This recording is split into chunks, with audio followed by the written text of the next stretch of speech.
വംശവൃക്ഷത്തിലെ പ്രധാനപ്പെട്ട ഓർഗൻ സംഘപരിവാർ സംഘടനയുടെ കേരളം അറിയുന്ന ഒരു നേതാവ് പൊതുവേദിയിൽ മൈക്കിലൂടെ ഒരു യുവാവിനെ ഒരു പാട്ടുകാരൻ ചെറുപ്പക്കാരനെ വിളിക്കുന്ന ഒരു നികൃഷ്ടവാചകം ആവർത്തിക്കാൻ കഴിയില്ല. അങ്ങേയറ്റം അസഭ്യമാണ്. എന്താ ഓർമ്മയില്ല?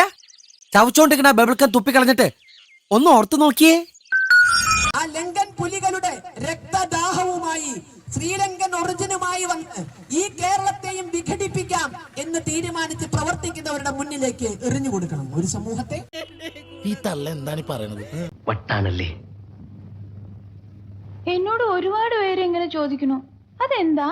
പുതിയ തലമുറ കുട്ടികൾ കണ്ടം വെച്ച് കളഞ്ഞ രാഷ്ട്രീയ ശരികെട്ട് അങ്ങേയറ്റം സ്ത്രീവിരുദ്ധമായ ഒരു മുഴുത്ത തെറിയുടെ ഉപോൽപ്പന്നമാണ് ആ വാക്കെന്ന് ഏതോ സ്കൂളിലെ അധ്യാപിക എന്ന് പറയപ്പെടുന്ന ടീച്ചർക്ക് ആരെങ്കിലും ഒന്ന് പറഞ്ഞു കൊടുക്കണം. ലോകത്തിലേക്ക് ഏറ്റവും വലിയ അലവലാതിക്കുള്ള ഒളിമ്പിക് സ്വർണം നിനക്ക് കിട്ടുമെന്നായിരുന്നു എന്റെ പ്രതീക്ഷ. പക്ഷെ ഇപ്പൊ മനസ്സിലായി, നിനക്ക് വെള്ളിയേ കിട്ടുള്ളൂ.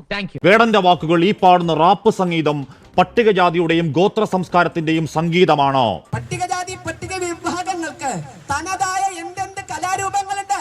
റാപ്പ് സംഗീതമാണ് ഇവിടുത്തെ പട്ടികജാതിക്കാരന്റെയും പട്ടികവർഗക്കാരന്റെയും തനതായ കലാരൂപം.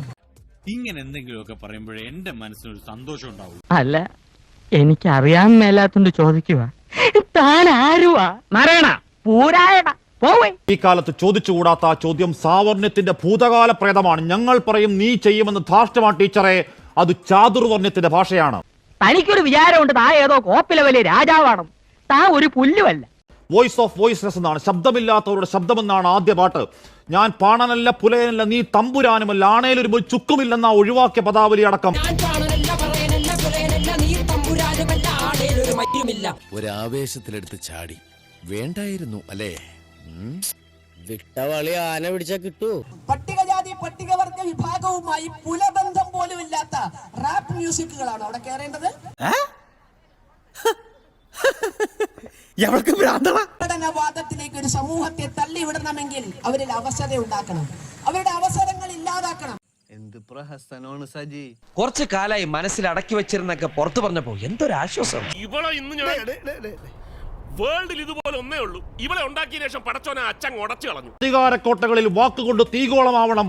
സാവർണ്ണ കുഴിമാടങ്ങൾ ഞെട്ടിവിറക്കണം. വേട ഇനിയും പാട്. നീ അയ്യങ്കാളുടെ പേരക്കുട്ടി, കേരളത്തിന്റെ എൽവിസ് പ്രസ്ലി. വിക്രമൻ ചേട്ടാ, യു ആർ ഗ്രേറ്റ്. നീ വെറും വേസ്റ്റ്. അങ്ങനെ പറയാം. അപ്പൊ എന്താണെന്ന് വെച്ചാ ഇവിടെ ഭയങ്കര പൊന്നിച്ചിട്ട് ശല്യം. ഞാൻ പോട്ടെ.